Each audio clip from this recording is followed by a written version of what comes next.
তাহলে আজকে আমরা কি শিখবো? Present continuous tense. ঠিক আছে, প্রেজেন্ট কন্টিনিউয়াস। কন্টিনিউয়াস মানেটা কি হচ্ছে? এটা কি আছে? Present continuous tense. কন্টিনিউয়াস মানে কি? অনবরত, মানে চলছে। কোনো কাজ কি হচ্ছে? চলছে, কাজটা শেষ হয়নি। এই ধরনের টেন্সকে কি বলবো আমরা? প্রেজেন্ট কি বলো? Continuous tense. Continuous tense. ঠিক আছে, তাহলে প্রেজেন্ট কন্টিনিউয়াস টেন্স আমরা চিনব কি করে? তাই তো, কোনো বাক্য বাংলায় আছে যে আমি খাচ্ছি, আমি দৌড়াচ্ছি, বা আমি খাই, আমি খেয়েছি, কোনটা বাক্য কন্টিনিউয়াস টেন্সে আছে, তাহলে চিনব কি করে? তাহলে এখানে কি হলো? চেনার উপায়। চেনার উপায়, ঠিক আছে। প্রেজেন্ট কন্টিনিউয়াস টেন্সের বাক্যটা চিনব কি করে? যদি বাক্যের ক্রিয়ার শেষের উচ্চারণ ছি, ছে, ছো হয়, কি হবে? ছি, ছি,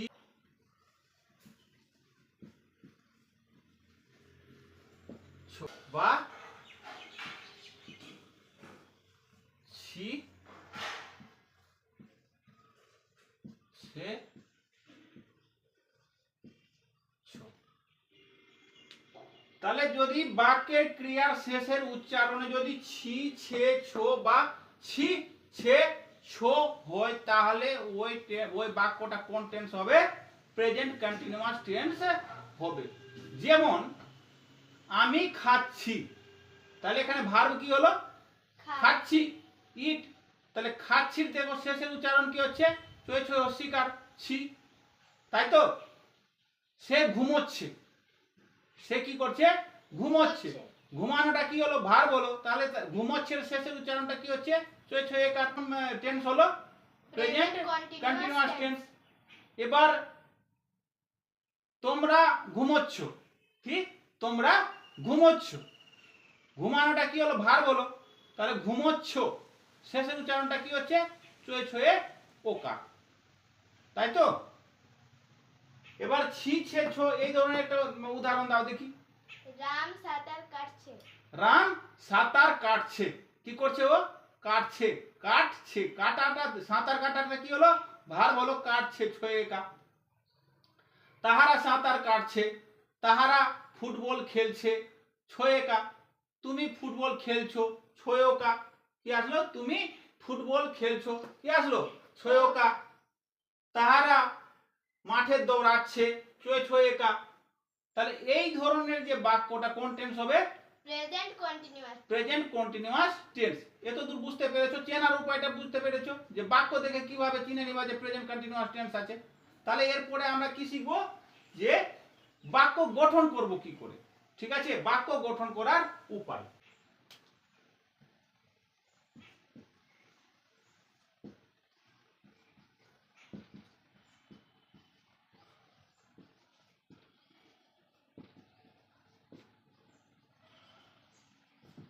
তাহলে প্রেজেন্ট ইনডেফিনিট টেন্সে আমরা কিভাবে বাক্য গঠন করেছিলাম? Subject plus main verb except third person singular. Third person singular কি বলেছিল? যে আমাকে ভাই ভার্বের সাথে এস বা ইএস যোগ করতে হবে, আমি এমনি কাজ করতে পারবো না। বাকিরা বলেছে আমাদেরকে মেন ভার্ব দিলেই হয়ে যাবে, সাবজেক্ট প্লাস মেন ভার্ব। কিন্তু প্রেজেন্ট কন্টিনিউয়াস টেন্স কি বলছে? যে শুধু আমরা মেন ভার্ব নিয়ে কাজ করতে পারবো না, আমাদেরকে কিন্তু একটা হেল্পিং ভার্ব মানে সাহায্যকারী ক্রিয়া দিতে হবে। কি দিতে হবে? হেল্পিং ভার্ব দিতে হবে। তো বললো ঠিক আছে ভাই, কি হেল্পিং ভার্ব নিবি? তো ও বললো কি বি ভার্ব নিব। কি ভার্ব নিব? Be verb. বি সমান কি হচ্ছে? এম, ইজ আর আর। ঠিক। আর কি বলছে? যে আমরা মেন ভার্ব তো পারবো না, মেন ভার্বের সাথে আইএনজি যোগ করতে হবে। কি করতে হবে? মেন ভার্বের সাথে আইএনজি যোগ করতে হবে। মেন ভার্ব, মেন ভার্বের সাথে কি করতে হবে? আইএনজি যোগ করতে হবে। এত দূর বুঝতে পেরেছো? তার মানে কি? প্রথমে সাবজেক্ট বসবে, সাবজেক্ট প্লাস মেইন ভার্বের সাথে আইএনজি না, হেল্পিং ভার্ব। সাবজেক্ট প্লাস কি হবে? Helping verb. Am, is, are. Am দিতে হবে, ইজ দিতে হবে, আর দিতে হবে। বুঝতে পেরেছো? তাহলে সাবজেক্ট কি হয়ে গেল? ধরে নাও আমি আছি, তাহলে আই, তারপরে এম দিব, তারপরে মেন ভার্বের সাথে আইএনজি যোগ করব। ঠিক আছে। এখানে কিছু জিনিস জানার আছে, যে এম কোথায় বসবে, ইজ কোথায় বসবে, আর আর কোথায় বসবে। ঠিক আছে, তার আগে আমি বুঝিয়ে দিই। এবার first person singular, first person singular কে আছে? আমি।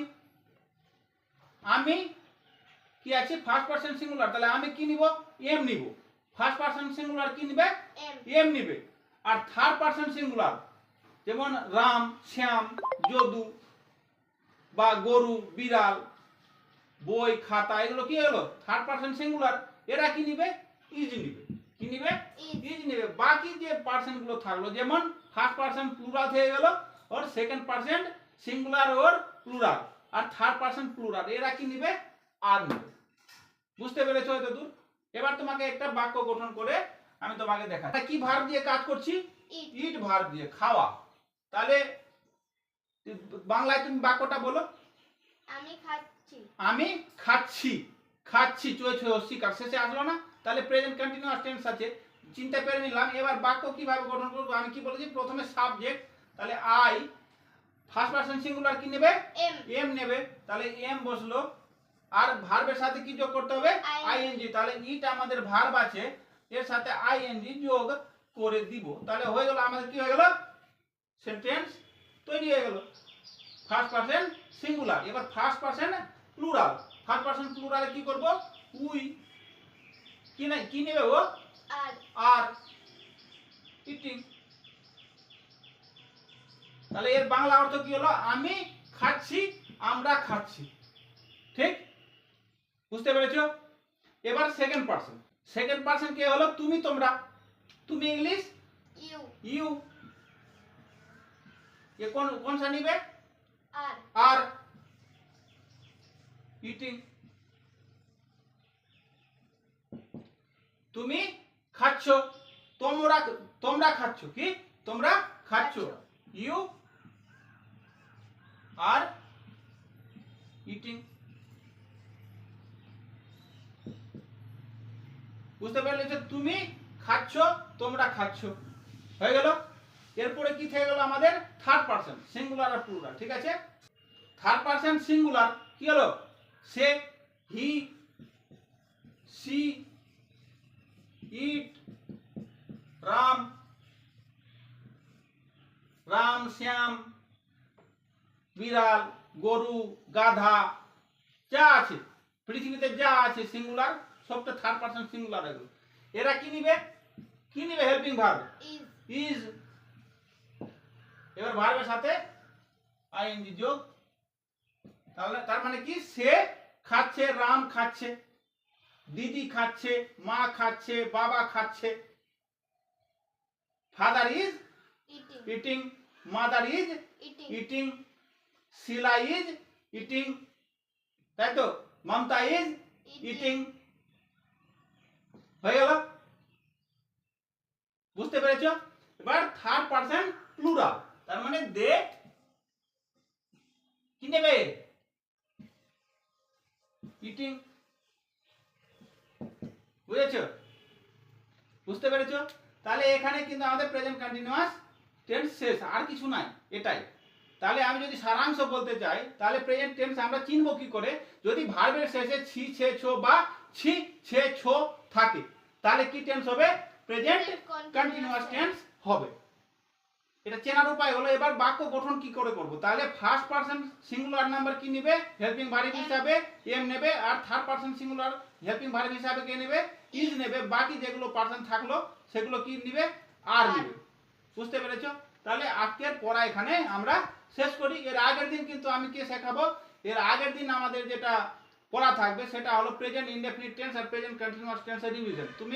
তোমাকে আমি বাংলা বাক্য বলবো, তুমি ওটাকে চিনে আমাকে বলবা যে কি টেন্স আর কিভাবে বাক্য গঠন করব। ঠিক আছে?